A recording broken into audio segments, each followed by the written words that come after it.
Assalamualaikum warahmatullahi wabarakatuh. Halo everyone, kembali lagi dengan ceria cerita apa aja. Oke, sebelumnya perkenalkan nama aku Mutiatul Hasanah. Kali ini aku bakal cerita ke kalian semua tentang seorang ulama yang ahli sastra pada masa dinasti Abbasiyah. Tak lain dan tak bukan siapa lagi kalau bukan Abu Nawas. Abu Nawas merupakan seorang ulama yang amat sangat terkenal dengan kebijaksanaannya. Caranya menyikapi itu loh yang tak habis pikir dan di luar prediksi BMKG. Karena hal tersebut, banyak kisah hidup Abu Nawas yang masuk dalam deretan kisah 1001 malam. Nah, kali ini aku bakal cerita ke kalian semua tentang salah satu kisah hidupnya. Tapi sebelumnya, siapa sih Abu Nawas itu?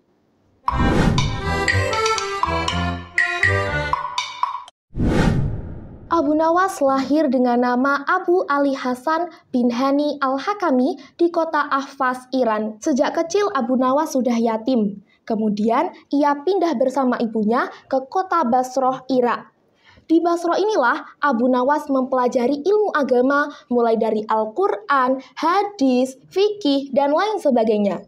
Hingga ia dewasa, kemudian ia bertemu dengan Walibah bin Habib al-As'ad. Bersama Walibah ia dinasihati untuk memperhalus tata bahasanya. Kemudian keduanya pergi ke Kufah untuk memperhalus tata bahasa dan memperdalam sastra Arab. Di Kufah inilah barulah Abu Nawas dikenal dengan seorang yang mahir dalam membuat dan membacakan puisi. Abu Nawas meski mendapatkan pendidikan agama sejak dini, tetapi Abu Nawas merupakan sosok yang suka berpesta pora hingga mabuk-mabukan. Tetapi ada yang unik. Konon, katanya Abu Nawas ini ialah seseorang yang pandai membuat puisi hingga nyaris tak tertandingi. Bahkan ketika ia mabuk-mabukan, ia mampu membuat puisi yang sempurna.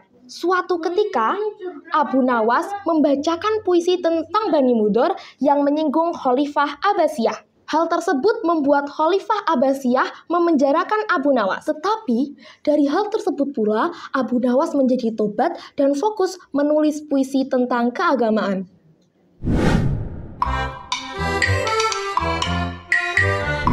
Alkisah, suatu ketika Abu Nawas melakukan pelanggaran yang sangat berat. Hal tersebut membuat Baginda Raja menyuruh para prajuritnya untuk menangkap Abu Nawas. Tetapi dasar Abu Nawas, dia sudah entah hilang kemana. Karena dia tahu bahwa para prajurit sedang memburunya. Ketika para prajurit sudah meninggalkan rumah Abu Nawas, barulah Abu Nawas baru berani pulang. Suamiku, tadi pagi para prajurit mencarimu. Iya istriku, ini urusan gawat. Aku baru saja menjual Sultan Harun ar-Rasyid menjadi seorang budak. Apa? Kagetlah wah istrinya. Suaminya baru datang, para prajurit pulang dan mengatakan bahwa dia menjual seorang raja menjadi seorang budak. Iya istriku, aku baru saja menjual Sultan Harun ar-Rasyid menjadi seorang budak. Kenapa kau melakukan itu, suamiku? Agar dia tahu bahwa di negerinya ini ada praktek jual beli budak. Jadi budak itu sengsara, kata Abu Nawas sambil menjelaskan. Sebenarnya maksudmu baik, tapi pasti Baginda akan marah. Buktinya ia mengerahkan semua prajurit untuk menangkapmu. Kira-kira apa yang akan dilakukan Baginda kepadaku? Pasti kau akan dihukum berat. Gawat, aku harus mengerahkan ilmu yang kusimpan. Kemudian Abu Nawas masuk ke dalam rumah dan mengambil air wudhu dan melaksanakan sholat 2 rakaat. Lalu ia berpesan kepada istrinya, Istriku, jika nanti Baginda datang, katakan bahwa aku telah tiada. Tak lama setelah itu para tetangga menjadi geger karena istri Abu Nawas menjerit-jerit. Ada apa? Ada apa? Ada apa? Kata tetangga Abu Nawas tergopoh-gopoh. Suamiku mati. Apa? Kata para tetangga bersamaan. Iya, suamiku mati. Tak lama, berita tersebut langsung menjuru ke seluruh pelosok negeri. Baginda terkejut, kemarahan dan kegeraman. Beliau agak susut mengingat bahwa Abu Nawas adalah orang yang paling pintar dan paling menghibur beliau. Kemudian beliau, Baginda Raja, membawa beberapa prajurit dan seorang tabib pergi ke rumah Abu Nawas. Kemudian tabib itu memeriksa Abu Nawas.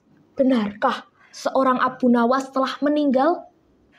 Tak lama kemudian tabib itu memberi laporan kepada raja bahwasanya memang Abu Nawas telah meninggal.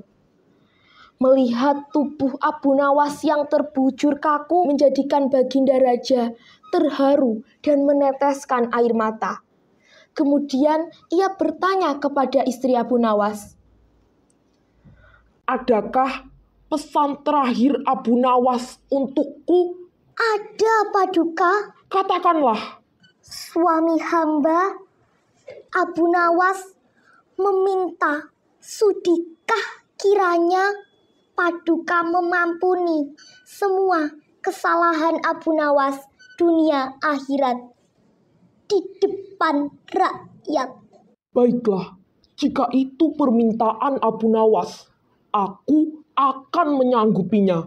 Kemudian jenazah Abu Nawas diusung di atas keranda dan Baginda Raja mengumpulkan semua rakyatnya di tanah lapang. Wahai rakyatku, dengarkanlah.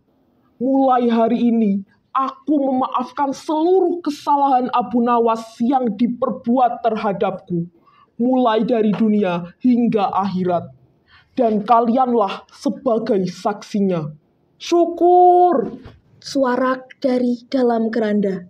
Seketika pengusung jenazah ketakutan, apalagi melihat Abu Nawas yang berdiri seperti mayat hidup.